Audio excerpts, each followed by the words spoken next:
in my neighborhood, we have our lifespan is shorter by between 5 to 9 years, and there's nobody contends that. In 2020, we interviewed Long Beach environmental advocate Carlos Ovalle regarding big oil Democrat Lena Gonzalez.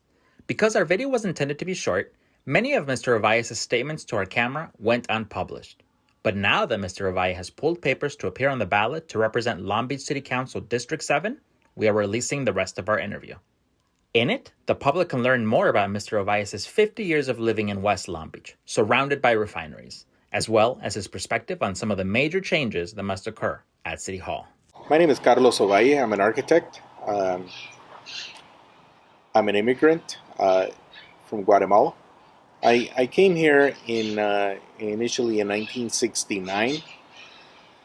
My family landed in Wilmington, about maybe 5 miles due west of here. And the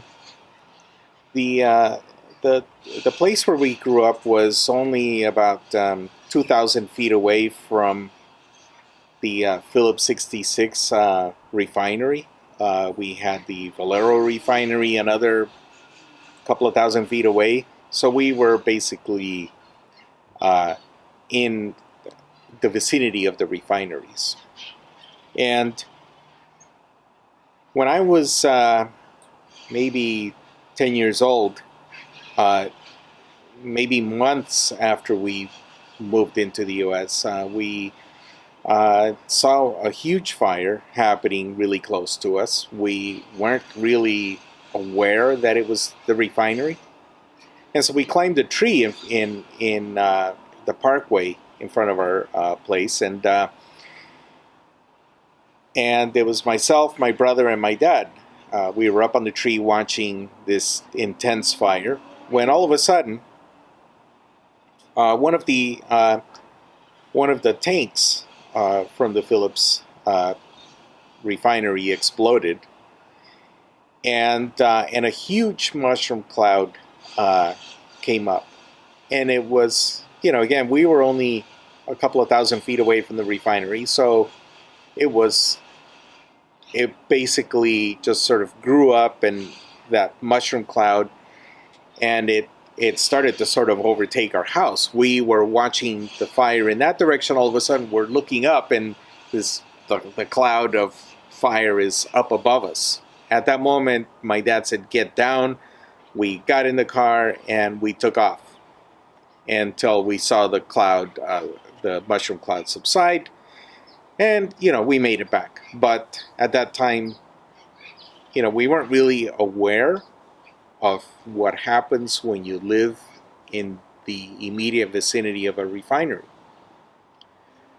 We didn't know about cancer or other diseases caused by all the stuff that we were breathing. We just knew that there were smells that were not a part of nature. And eventually, so that was about, maybe 4 or 5 miles away, due west. Eventually, we moved to Long Beach, and we lived in this neighborhood. This is Wrigley, but we lived in the south part of Wrigley, maybe a mile south of here. And that's where we bought our first house.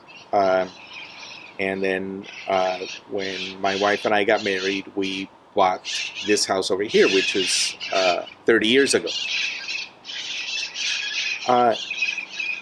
And, we're still in the immediate vicinity of the refineries. We live in what is called the diesel death corridor.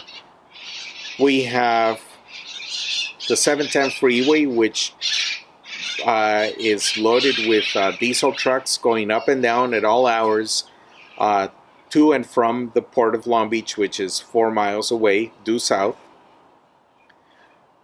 4 miles away is also the incinerator for the city of Long Beach. That's where all our trash and all sorts of stuff that cannot be recycled gets burnt. And we also have petroleum coke storage facilities at the port. Also 4 miles away, we have two others, petroleum coke facilities that are maybe a mile and a half west of us. Again, the refineries are also about a mile and a half, mile to a mile and a half, various refineries. Immediately north of here, about a mile away, we have the oil operators' land. Highly contaminated soil in which they are doing a lot of earth movement.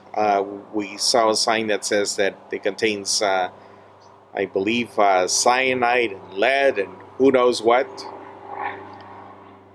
So those are the kinds of things that we live in this area. These are real, tangible things.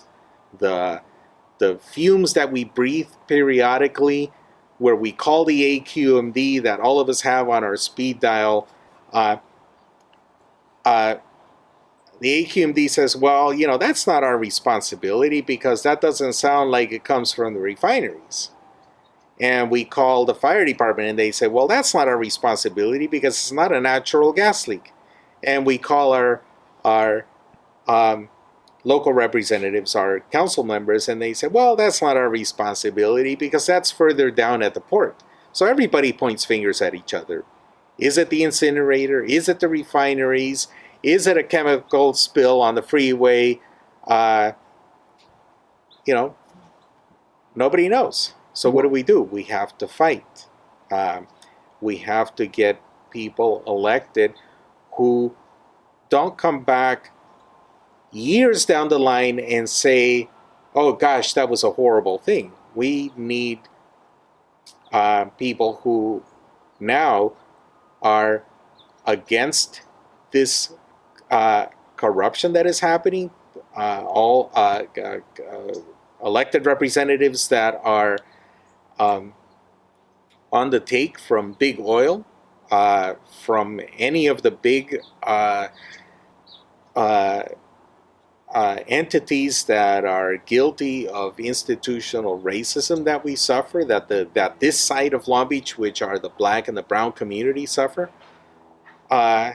It's nice to be sitting there adjacent to a huge park in the side of Long Beach that has 17 acres per 1,000 inhabitants of parks and open space, 17 per 1,000 inhabitants, versus our side of Long Beach, which has 1 acre per 1,000 inhabitants. What else do we have? I think that's probably enough. So a lot of people say, well, yeah, but it's really bad stuff, but what can you do? And we have gotten to know activists who pursue opposition to it, but more from an academic level, and they look at numbers and statistics and incidences of cancer and all sorts of interesting charts and graphs. But for us, it's not an academic study. For us, we live it in the flesh. We understand the consequences at a personal level. Since I've lived here, 50 years of my life, and my parents and my four brothers, just in our immediate family, we've had breast cancer, kidney cancer, prostate cancer, pulmonary fibrosis, endocrinological diseases, neurological diseases, leukemia, brain cancer. I mean, all sorts of stuff. That's just in my immediate family.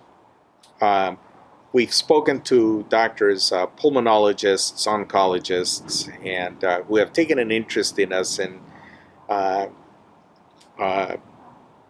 and they have determined that none of this is related.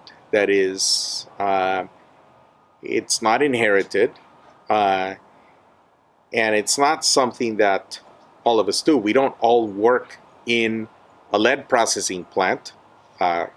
we have different professions, and we try to lead a healthy lifestyle, and so the only thing that